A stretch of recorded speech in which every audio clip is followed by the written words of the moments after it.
Class 8 এর সবচেয়ে important topic যেটা ছিল কেমিস্ট্রিতে তিনটে chapter, language of chemistry, atomic structure আর কেমিক্যাল রিঅ্যাকশন এন্ড ইকুয়েশন। তার মধ্যে এই চ্যাপ্টারে আমরা সবার আগে যেটা দরকার হচ্ছে অ্যাটমিক স্ট্রাকচারের ব্যাপারে জানা। ঠিক আছে, অ্যাটমিক স্ট্রাকচারের ব্যাপারে যদি আমরা জানতে হয় সবার আগে আমাদের জানতে হবে ভুল স্ট্রাকচারগুলোর ব্যাপারে, মানে ঠিকটা বরাবর আগে জানতে হবে ভুলটা কোনটা। তো প্রথম যে মডেলটা থাকে সেটা হচ্ছে জে থমসনস মডেল। ঠিক আছে, থমসনস মডেলের আরেকটা নাম যেটা থাকে সেটা হচ্ছে প্লাম পুডিং মডেলের সাথে আরেকটা নাম বলা হয় ওয়াটারমেলন মডেল। এই সবকটা হচ্ছে synonymous to each other, watermelon model. ঠিক আছে, তো ব্যাপারটা কি, একটা এরকম পুরো একটা স্ফিয়ার থাকবে, যেই স্ফিয়ারটা নাকি according to J Thomson this is completely positively charge sphere, পুরোটাই পজিটিভলি চার্জড, কোনো নেগেটিভ চার্জের গল্প নেই। তার মধ্যে এখানে ছোট ইলেকট্রনস, নেগেটিভ চার্জ, এগুলো সব এখানে কি হচ্ছে বেসিক্যালি এমবেডেড হয়ে যাচ্ছে, মানে দিস অল নেগেটিভ চার্জেস আর এমবেডেড, চার্জ এমবেডেড।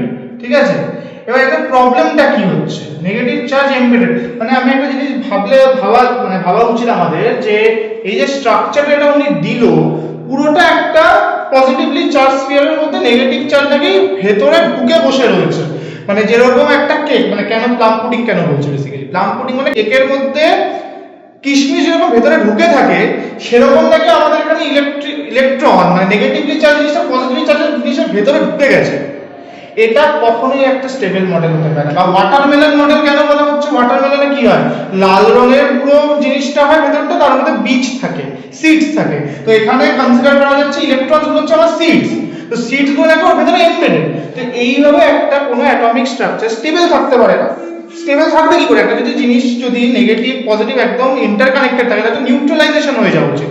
যদি একটা নিউট্রাল হয়ে যায় তাহলে তো ব্যাপারটা হবে না, নিউট্রাল জিনিসটা তারপরে ওখানে ডিসরাপশন ক্রিয়েট হবে। তো এটাই ছিল ওনার বেসিক্যালি স্টেবিলিটি প্রুফ করতে পারেন উনি, এটার স্টেবিলিটিটা মানে অ্যাটমিক স্টেবিলিটিটা, বা উনি এটার ব্যাপারটা হচ্ছে ইনি বলতে পারবেন না যে অ্যাটমের রিঅ্যাকশনটা কিভাবে হয়, কারণ কি এই মেথডে তার মানে কি বাইরে থেকে একটা সিড এসে এখানে ঢুকে যাবে, একটা অন্য পজিটিভ স্ফিয়ার এর একটা পজিটিভ স্ফিয়ারের আমরা এখন যেগুলো জানি, যেমন আমরা জানি সোডিয়াম এন এর কতগুলো আছে 11খানা ইলেকট্রন আছে, 11খানা প্রোটন আছে, তার মানে আমার পজিটিভলি চার্জের যে ভেতরটা আছে সেটা হচ্ছে 11খানা প্লাস চার্জ রয়েছে। 11খানা প্লাস চার্জের মধ্যে হুট করে বাইরে থেকে 4টে যদি ইলেকট্রন এখানে ঢুকে যায়, কি করে ঢুকবে, স্টেবিলিটি থাকবে না, জিনিসটা আনস্টেবল হয়ে যাবে। আর এখানে যদি রিঅ্যাকশনটা হয়ে গেলে তার আরেকটা স্ফিয়ার এখানে কোথা থেকে আসবে, এটা আবার কেমিক্যাল বন্ডিং ক্লাস 9 এর টপিক, ক্লাস 9 এ কেমিক্যাল বন্ডিং এ এই জিনিসটা আরো এলাবোরেটলি বোঝানো হবে। তো এটা হয়ে গেল আমাদের ফার্স্ট টপিক। এরপরে যে টপিকটা যেটা যাব সেটা হচ্ছে নেক্সট আমাদের যে মডেলটা সেটা হচ্ছে কি রাদারফোর্ড অ্যাটমিক মডেল, যেটা আনাদার ভেরি ইম্পর্টেন্ট টপিক, যেটা জানতে আমাদের হবে। এগেইন ওটাও ভুল, মানে পরবর্তীকালে ওটাও ভুল প্রমাণিত হয়। সেটা হচ্ছে কি রাদারফোর্ড মডেল। মডেলটা ছিল হচ্ছে এটাকে বলা হতো প্ল্যানেটারি মডেল, যদিও ইনি এটাকে সাকসেসফুলি এক্সপ্লেন করতে পারেনি, বাট উনি এক্সপেরিমেন্টটা করে দিয়েছিল।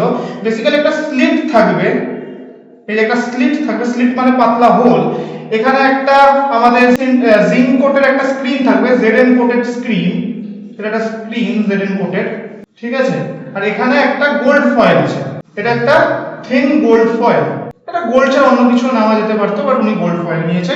এখানে উনি কি করে আলফা রে কে পাস করে, আলফা রেস কে পাস করে। এবার এই আলফা রেস গুলো কি হবে, এখানটায় গোল্ড ফয়েলকে হিট করবে এই আলফা রেস গুলো। On bombardment of alpha rays যখন এখানে ও হিট করবে তখন দেখা যাচ্ছে কিছু রেস মাইনর ডিফ্লেকশন হচ্ছে, কিছু রেস মাইনর ডিফ্লেকশন, কিছু রেস মেজর ডিফ্লেকশনস করছে, কিছু রেস মেজর ডিফ্লেকশন করে, আর একদম 0.1% রে সেম ওয়েতে ব্যাক করে দেয়। মানে যদি আমি ধরি আমি 100খানা রেস পাঠিয়েছিলাম, ঠিক আছে, আবার তার মধ্যে কিছু রে আনডিফ্লেক্টেড সোজা বেরিয়ে গেল, সেরকমও রেস আছে। ঠিক আছে, কারণ টোটাল 4 রকমের রেস, মানে একটা রে আনডিফ্লেক্টেড গেল, একটা রে ডিফ্লেকশন হলো, মাইনর ডিফ্লেকশন হলো, কিছু রে মেজর ডিফ্লেকশন হলো, আর কিছু রে সেম পাথে ব্যাক করলো, সেম পাথ ব্যাক, জাস্ট এইটুকু লিখলাম।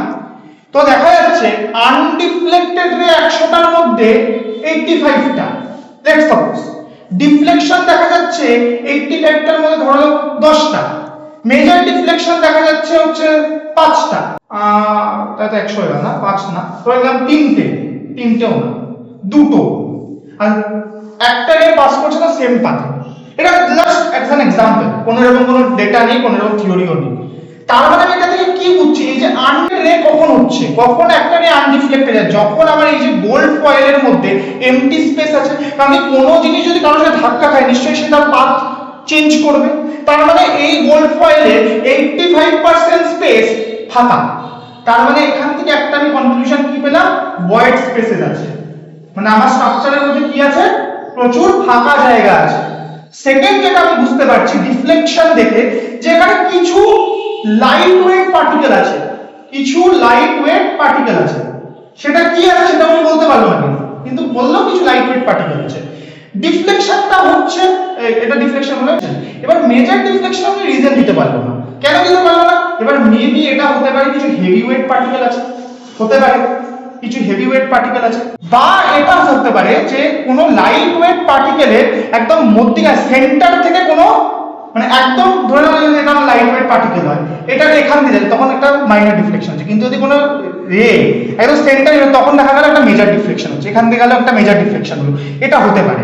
তো এই জিনিসটা উনি এই ডিফ্লেকশনের মেজর ডিফ্লেকশনের ক্ষেত্রে বলতে পারবো না যে লাইট ওয়েট পার্টিকেলের জন্য মেজর ডিফ্লেকশন হচ্ছে নাকি কোনো হেভি ওয়েট পার্টিকেলের জন্য, বাট এই যে সেম পাথে যে রিট্রেস ব্যাক করছে এটাকে কি বলা হয়, রিট্রেসিং ব্যাক। এই ওয়ার্ডটা হচ্ছে সায়েন্টিফিক ওয়ার্ড, এগেন রিট্রেসিং ব্যাক। এই রিট্রেসিং ব্যাক যেটা হয় সেটা একমাত্র তখনই সম্ভব যদি কোনোখানে হেভি ওয়েট পার্টিকেল থাকে, যেটা প্রচন্ড ভারী, মানে সবচেয়ে ভারীতম জিনিস হচ্ছে ওটা, কিন্তু উনি সেটারও নামকরণ করতে পারলো না। উনি এইভাবে তিনটে কনক্লুশন ড্র করে দিয়ে দিল যে মেজরলি আমাদের ভয়েড স্পেসে ভর্তি, তার মধ্যে কিছু লাইট ওয়েট পার্টিকেল আছে, তার মধ্যে কিছু হেভি ওয়েট পার্টিকেল আছে, কিন্তু কতগুলো আছে, কতটা আছে, কোথায় আছে সেগুলো কিছু বলতে হবে। বাট উনি এটা হাইপোথেসাইজ করলো যে maybe it's something like our planet, যেখানে সানটা মধ্যখানে, তার আশেপাশে অরবিটস এর মধ্যে আমাদের কি হবে, প্ল্যানেটগুলো রিভলভ করবে। উনি এটা হাইপোথেসাইজ করলো।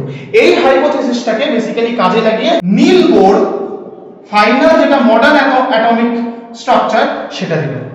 সেই স্ট্রাকচারের মধ্যে উনি বেসিক্যালি এই আমাদের রাদারফোর্ডের এই যে অবজারভেশনগুলোকে কাজে লাগিয়ে উনি বেসিক্যালি বললো yes this is an interplanetary system, যেখানে সান বলে কিছু না, সেখানে মধ্যখানে থাকে হচ্ছে আমাদের positive charge, that is nucleus, and around that কি হচ্ছে আমাদের অরবিটস, না ওদের ক্ষেত্রে আমরা কি বলি অ্যাটমিক অরবিটস, অ্যাটমিক অরবিট বলবো, শুধু অরবিট বলবো না।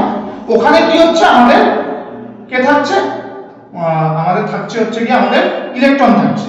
এবার নেসেসারি কি রয়েছে সেটা আমরা পরবর্তীতে জানতে পারবো। মানে মোদ্দা কথা, সেন্টারে nucleus that is containing positive charge, and তার আশেপাশে কি মুভ করছে আমাদের নেগেটিভলি চার্জ।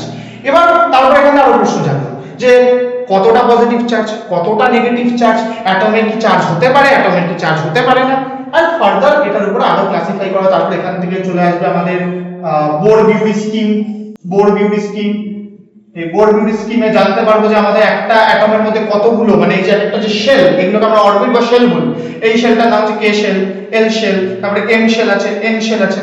এই প্রত্যেকটা শেলে কতগুলো করে ইলেকট্রন ঢুকবে, কিভাবে ঢুকবে, তার ফর্মুলা কি, অক্টেট রুল, এগুলো আরো ফার্দার আমরা যাবো। এটা একটা অ্যাটমিক স্ট্রাকচারে একটা বেসিক কনসাইজ ওয়েতে রিক্যাপিচুলেশন বলা যেতে পারে, বাট এটা আরো ল্যাবরেটরি অনেক কিছু ভাবে বোঝানো যায়। বাট ইনি বেসিক্যালি যেরকম আমরা থমসনের ক্ষেত্রে যেরকম আমরা বলেছিলাম যে ওখানে প্রবলেমস রয়েছে এক্সপ্লেন করে, বাট ইনি জিনিসটা এক্সপেরিমেন্টালাইজ করে দিল, বাট উনি ঠিকঠাক কনক্লুশন ড্র করে ঠিকঠাক রেজাল্ট আমাকে ইন্টারপ্রেট করতে পারলো না, যেটা কিনা বোর এসে ক্লিয়ার করলো।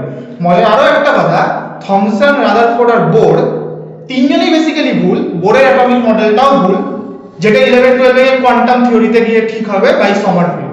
মজার কথা, এই চারজন যাদের নাম আমি বললাম, থমসন, রাদারফোর্ড, বোর আর পরে গিয়ে সমারফিল্ড, চারজনের স্টুডেন্ট। মানে থমসনের স্টুডেন্ট হচ্ছে রাদারফোর্ড, রাদারফোর্ডের স্টুডেন্ট হচ্ছে বোর, বোরের স্টুডেন্ট হচ্ছে গিয়ে আমাদের সমারফিল্ড।